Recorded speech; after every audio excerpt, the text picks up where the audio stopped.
Carbon की संख्या के आधार पर अगर देखेंगे बच्चे, तो जैसे मान लीजिए कोई कार्बोहाइड्रेट है, उसकी कार्बन की संख्या 1 है, 2 है, 3 है, 4 है, 5 है, हमारा कार्बन 5 है, कार्बन 6 है और कार्बन 7 है।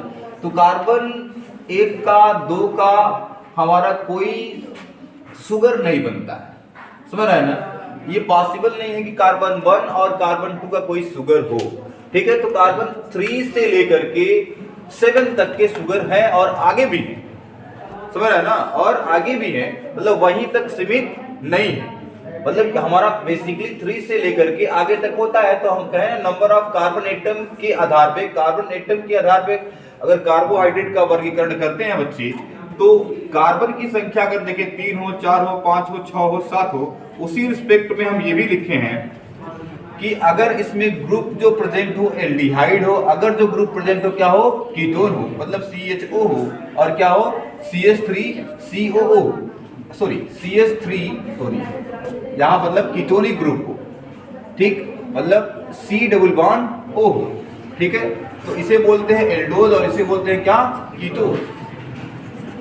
अब मान लीजिए कार्बन की संख्या 3 है तो उसको ट्राई बोलते हैं, 4 है तो क्या बोलते हैं, और 5 है तो पेंटा बोलते हैं, और 6 है तो हेक्सा बोलते हैं, और 7 है तो उसी रिस्पेक्ट में अगर पुनः हम देखें बच्चे, तो ये हमारा क्या हो जाएगा, एल्डो, मतलब ये एल्डिहाइड है तो क्या होगा, एल्डो, हाँ एल्डो, ऐसे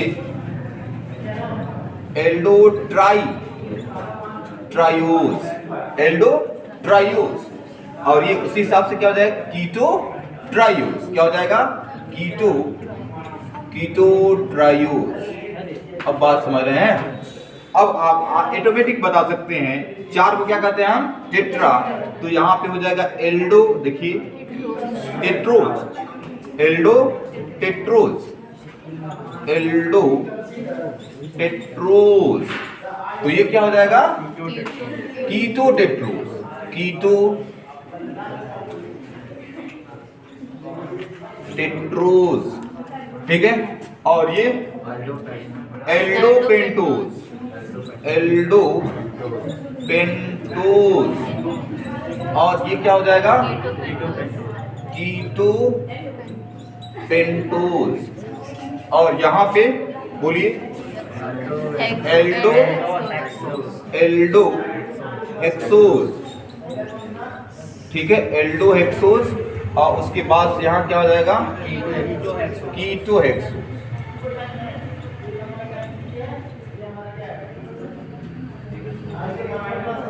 ठीक है?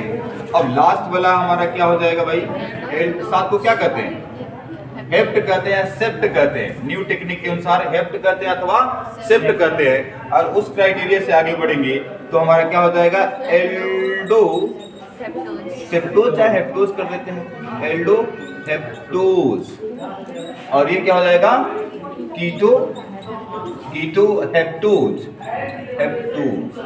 अब देखिए आप जब द्वितीय सेमेस्टर में है तो द्वितीय सेमेस्टर के लिए बच्चे आपको ये जो हम लिखे ना 6 कार्बन वाला, तो 6 कार्बन वाला हमारा एल्डो हेक्सोज और एल्डो कीटोज, एल्डो हेक्सोज और एल्डो कीटोज के ही आधार पे, देखिए एल्डो हेक्सोज और कीटो हेक्सोज के आधार पे ही हमें ग्लूकोज और फ्रक्टोज को पढ़ना है।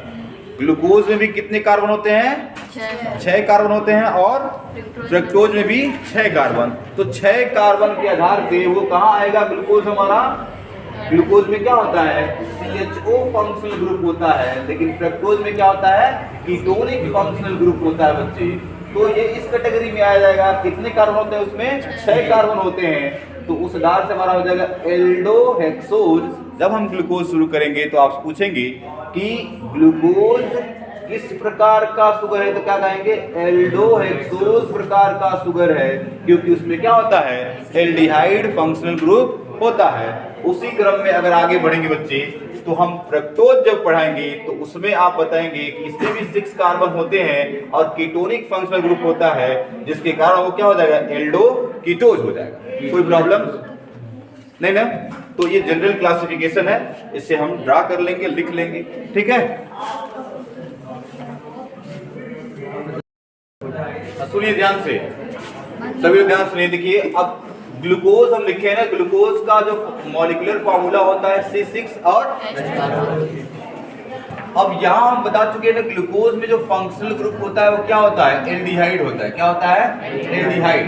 क्योंकि फ्रक्टोज का भी तो सेम होता है, मतलब इसमें जो होता है CHO फंक्शनल ग्रुप इन्वॉल्व करता है। अब इसमें किसी प्रकार का शंका नहीं रहती। इसको हम क्या कर सकते हैं भाई, इसमें कितने कार्बन है? क्लासिफिकेशन के दृष्टिकोण से अगर देखें तो इसमें 6 कार्बन है, तो 6 कार्बन को क्या बोलते हैं? बोलिए, हेक्सोज बोलते हैं। क्या बोलते हैं? हेक्सोज। लेकिन इसमें फंक्शनल ग्रुप क्या है? एल्डिहाइड है, तो इसको क्या बोल देंगे? Aldo hexose. ये तो स्पष्ट है। ग्लूकोज होता है, इसमें एल्डिहाइड फंक्शनल ग्रुप होता है, इसका ये मॉलिक्यूलर फार्मूला है, और इसी एल्डिहाइड फंक्शनल ग्रुप के आधार पर इसमें 6 कार्बन को मिला करते हैं एल्डो हेक्सोज। अब देखिए, इसको जो अकरेंस की बात करें, मिलता कहाँ है? तो मुख्य रूप से हनी, मध में प्रचुर मात्रा में ग्लूकोज पाया जाता है। मध में क्या होता है? प्रचुर मात्रा में ग्लूकोज पाया जाता है। उसी हिसाब से हमारा फ्रूट्स, जो भी फ्रूट्स हैं, एक अच्छे सोर्स है किसके? फ्रुक्टोज के, किसके? ग्लूकोज के।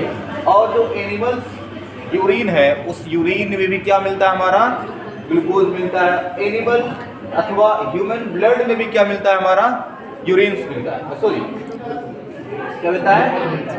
ग्लूकोज मिलता है। अगर देखें तो यहाँ पे हमारा फिजिकल प्रॉपर्टीज का देखें, ग्लूकोज का फिजिकल प्रॉपर्टी मतलब इसके भौतिक गुण क्या क्या होते हैं। मतलब ग्लूकोज की अगर भौतिक गुण देखें तो पहले ही बता चुके आप लोगों को कि ये व्हाइट क्रिस्टलाइन सॉलिड होता है। क्या होता है? व्हाइट क्रिस्टलाइन सॉलिड, मतलब सफेद होता है, चमकता है, ठीक है। उसके बाद ये घुलनशील होता है, किसमें? सॉल्युबल होता है वाटर में, आसानी से वाटर में सॉल्युबल है, और आसानी से घुल जाता है किसमें? एल्कोहल में, मतलब और तेजी से किसमें घुलनशील है?